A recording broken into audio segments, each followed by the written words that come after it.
Alright, guys, so this next Patreon request comes from Tom Hibbert, who asked me to do a three-way crossover that I was actually going to wait until like a little later after this movie had just come out. I wanted to give it some space, you know?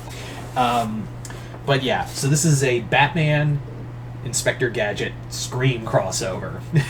Yep, this is going to be a very unique three-way crossover we got going on here. But yeah, so if you guys, if you guys want to have a Patreon request done, just hit the link below. Head on over to my Patreon, where you guys can start sending me requests for videos to do here on YouTube. But other than that, hope you all enjoyed this, and let's get started. So this story takes place a little more interesting direction, because this is a more older Penny. This is a Penny that's going to college, and she's going to Gotham University. Well, with her dad being, uncle being, investigator and crime fighter, he already knows that going to Gotham is like a terrifying idea because of, I don't know, the rampant terrorist attacks, the homicidal maniacs and supervillains and crime families. So Gadget is more or less worried about Penny's well-being. He's very upset and very scared at the thought of losing her to like a killing by the Joker or being slaughtered by Mr. Zsasz or something. So he is worried, but she is like, I'll be fine, Uncle Gadget. It'll be cool. It will be fine. Nothing bad is gonna happen. I promise you. Of course, Gadget sends Brain with her because he's like, go make sure she's okay, and Brain gets in as a service dog. So, yeah. So yeah, Penny is enjoying college life. She's part of a sorority now, and one night they get a phone call, and it's Ghostface on the phone. And at first they're like, "Are you serious, dude? Ghostface, really? Do you know what other villains exist here in this city? Like, you don't even compare to like Joker or Mr. Freeze or Two-Face. You're nobody." And he's like, "That's what I'm gonna change in this script." And that's when Ghostface comes blasting through the window and just starts swiping away at the sorority. And yeah, Penny manages to keep the girls alive, but she does get like cut down the arm during the attack. So yeah, this starts a series of this is the start of the Ghostface killer attacking Gotham. So we're now dealing with a Ghostface that is in Gotham and making calls to random people before killing them. While everyone in the sorority survived, that can't be said for the rest of Gotham City. So of course, Batman is on the case because Gordon informs him, is like, yeah, this happened, and we're getting radio calls, but we can't trace them. That's the problem. We can't trace whoever is making these calls at any point. At any point in these calls, we cannot trace them. So Batman is like, yeah, of course I'm gonna find this out. But what he doesn't count on is that Gadget does arrive in Gotham City because, well, his niece got attacked, and he does know something about the Ghostface killings in Woodsboro and subsequently New York, that this doesn't stop. Like, this doesn't, even if you do get away, you're now a character in a movie.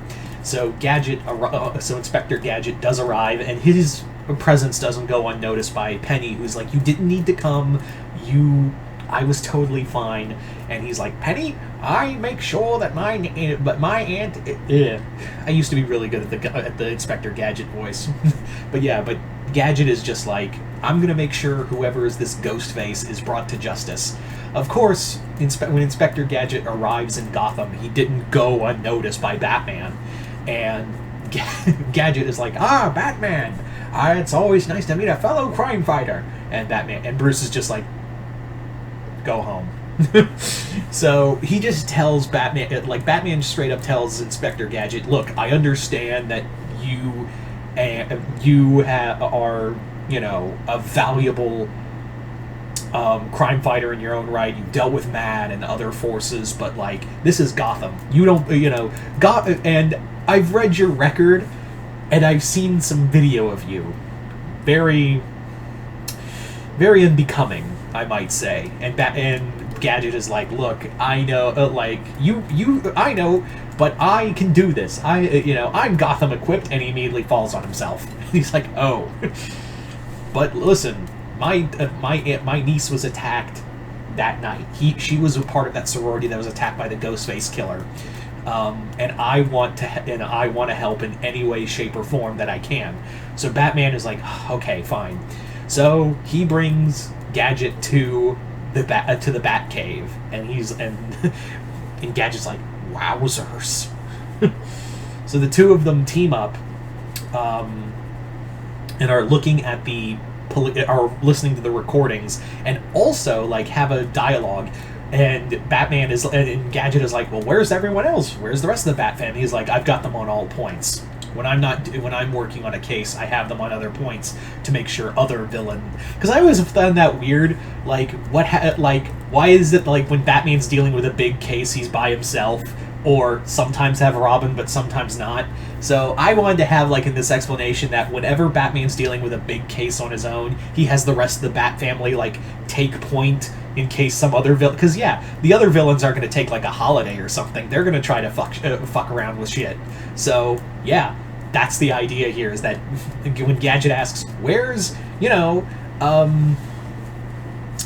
Robin or Batgirl or Nightwing? And he's like, they're on point on other assignments. Gotham is a big city, and it needs all of us. So, Batman is like looking over the evidence for all the recordings from the Ghostface killer, and it's like whoever did this was good. They knew how to mask their voice. They knew how to. They understood how to not only like hide their voice from the voice recorder, but also scramble the signal to make it sound like it's coming from 10 different points. I don't understand it. And Gadget goes, well, that's because you're not looking at this as a video, old chum. Don't ever call me that. So Gadget explains, look, from what I understand from the Ghostface killers, is that they all act in the Stab movies. So what do we have? And he goes, it looks like a bunch of random murders. He's like, so you think. Remember, we have to think of this like a movie. So Gadget basically breaks down like the rules of a horror movie, and he's like, I don't get it. Because Batman's never watched a horror movie, because he's like, my life is a horror movie. And Gadget's like, Jesus Christ, turn it down, Bats. You're at a 10, I need you at an 8. I need you at a 7. So Gadget explains that like he's looked through all the killings, and he's seen like they're all like linked names, like they're all related in some manner, like they're all part of a movie set.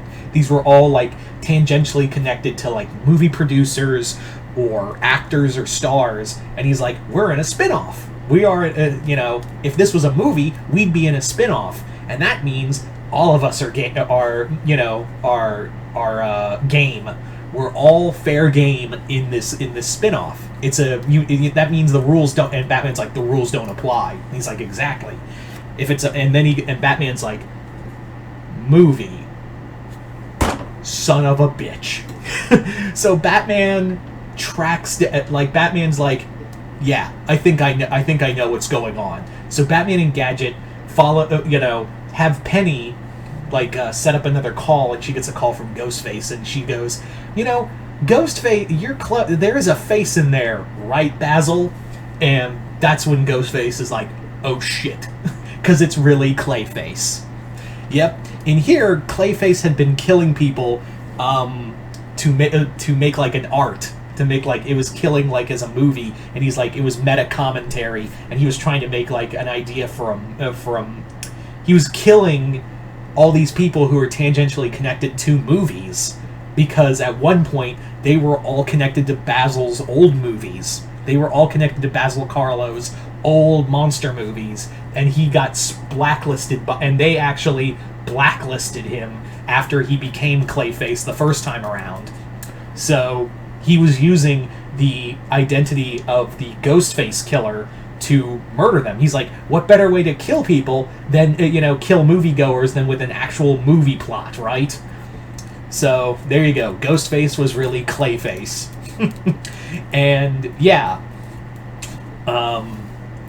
is this, and yeah, he was referring to the Stab. That's what he's like. I got the idea from the Stab movies, and since so many people are, you know, obsessed with those films, not to mention all the real Ghostface killings in Woodsboro and New York, I thought it'd be kind of fun to bring that to Gotham.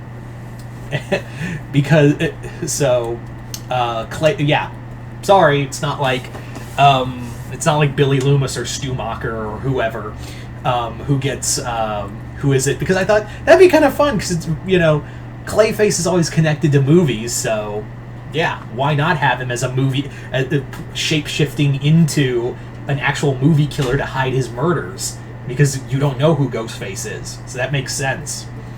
So by the end of it, Clayface is sent back to Arkham, and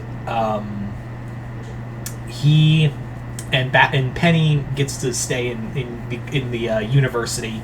She gets to stay at Gotham U, and after that, Bruce Wayne has like a grant. He personally enjoys like sending a grant to the sororities of Gotham University. And Gadget lets Penny, you know, get to live her own life, but she swears she'll let him visit from time to time. Anyway, so there you go, guys. That is the Batman Scream Inspector Gadget crossover. You guys tell me in the comments below, what did you guys think of this crossover? Did you guys like it, hate it? Comment below, let me know. And yeah, I'd like to thank Tom Hibbert for this crossover idea. Just let him know in the comments below what you guys thought of it. Other than that, hope you all enjoyed this. I'm Mr. Multiverse. I'll see you next time in the Multiverse.